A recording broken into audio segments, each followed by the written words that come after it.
Today we're going to be making the best banana pudding that I have ever tasted, hands down. So at Thanksgiving, my daughter-in-law's sister brought, her name's Emily, and she brought the most amazing banana pudding I have ever had in my whole life.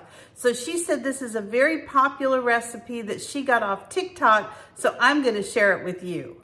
So we're going to start off by beating our cream cheese. And this calls for an 8-ounce block of cream cheese softened. I'm just going to beat it till it's light and fluffy. To this, we're going to add a 5-ounce box of vanilla instant pudding.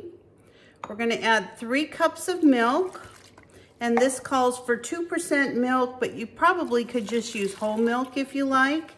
And then it also requires 1 can of sweetened condensed milk. Now this is going to be a 14-ounce can. I'm just going to pour that right in. You can tell already this is going to be delicious by the ingredients so far. And then we're going to put 2 teaspoons of vanilla. We're going to mix this together until it's mixed really good. I'm going to have to get a taller bowl. So that's something to know. You want to put this in a large enough bowl that it's not going to splatter. Now halfway through this, I'm going to just scrape down the sides of the bowl. And just so you know, as soon as this starts to thicken up, you're not going to have that problem with it splattering so bad.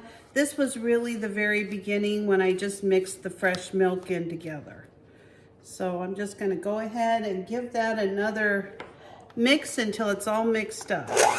Now I'm going to let that set aside and I'm going to slice up my bananas. You want your bananas ripe, but you don't want them brown. This is a situation where, you know, if you put them in too ripe, unless you're going to eat them all in one evening, this recipe will not last. It'll go bad really quick with really brown, ripened bananas. So I want mine ripe, but I don't want them too ripe. So I want them nice and sweet and about this texture, just a nice size, delicious banana. I'm putting in 3 bananas, and when Emily made this, she said that instead of slicing the bananas, she cut it into really small pieces. And I really like the way that hers came out, so I'm going to do the exact same thing. I'm just going to make these really tiny pieces of banana. And I'll bring you back as soon as this is done. So after you have this, the consistency of pudding, you're going to go ahead and put half of an 8-ounce tub of whipped topping into your mix. And this, you're not going to use your mixer, you're just going to use your spoon or this little, I have a little spatula here, and just stir it in. You just want to kind of fold it in.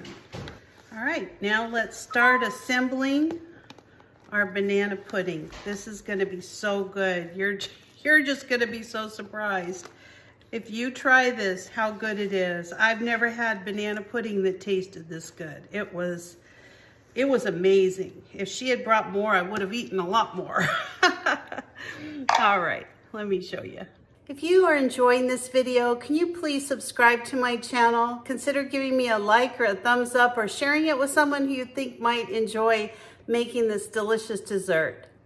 And then the last thing you'll need are some vanilla wafers. So the recipe says to layer the bottom of a 9 by 13 pan.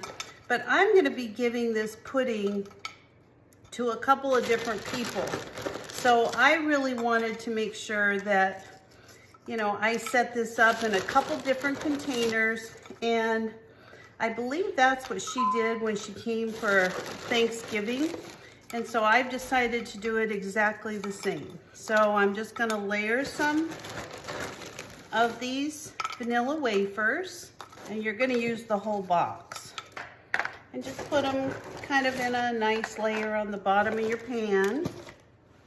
And then we're going to add some sliced bananas. In our case, they're little chopped bananas. We're just going to put those right on top of the vanilla wafers. We're going to do a couple of layers, so I've got to be kind of frugal with this. Probably would be easier if you were doing slices, but I thought these came out really good with the little chopped bananas like she did. All right. Then we're gonna take our pudding mixture and we're gonna put a layer of that on each one of these, just like so. And this makes a lot. I mean, a 9 by 13 pan is a lot of pudding. And I thought you would have definitely used like a banana pudding, but you don't. This recipe calls for a regular old vanilla pudding. And boy, is it ever good.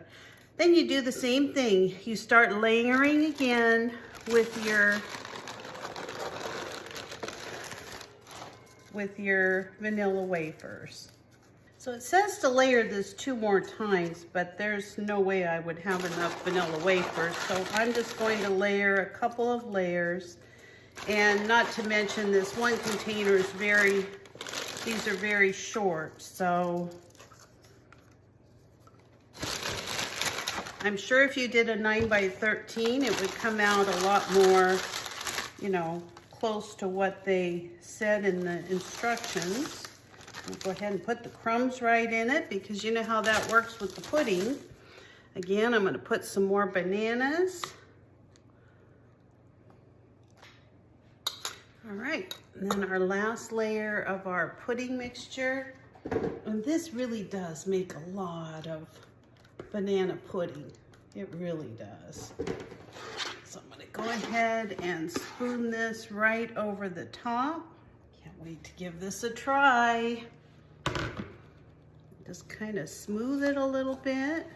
And then we're going to take our last little bit of whipped cream and we're just going to put a little bit of this right over the top. It's just the right amount too. Wow. Now, if you're making this type of a dish and you want something you can take as a Christmas side, you can easily put this in a little bit smaller pan and still take a nice, you know, nice topping of banana pudding, and then you can keep a little bit for yourself. That's what I always say. Because you're going to want some later too. There we go. All done. Now, if you have any leftover vanilla wafers, most certainly you could go ahead and, you know, put a few on top just as a decoration. I don't have any left because I put them all in my pudding, which is fine with me. I love that moist taste of the vanilla wafers from the pudding. So, so there we go. Our banana pudding's all done. Now, because my grandkids like sprinkles and they're gonna get one of these, I'm gonna go ahead and put a few of my yellow sprinkles right over the top of this, just to make it look a little bit nicer.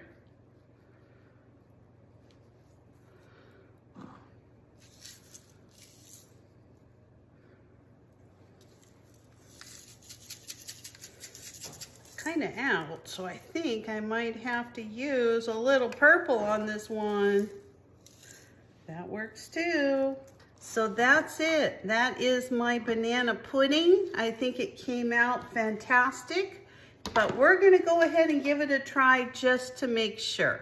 All right, I'm gonna go ahead and just take a little bit of this pudding. Just do a little sample test for you.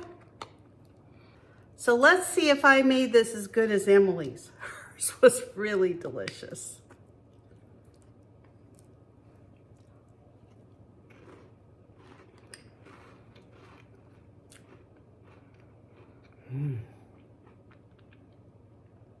I'm a pudding person, so, oh my gosh, I don't think I'm gonna be able to eat my dinner first. Oh, that is so good. Not like any banana pudding I've ever had. So good, so creamy, so banana-y tasting. Really, really, really delicious. Give this one a try. If you have a dish you need to bring or a dessert for Christmas, everybody will be fighting for this. They were fighting for hers. It was all gone when everybody else's desserts were sitting there. Give it a try. It's really delicious. So thanks for watching today. I'll see you next time. Bye-bye.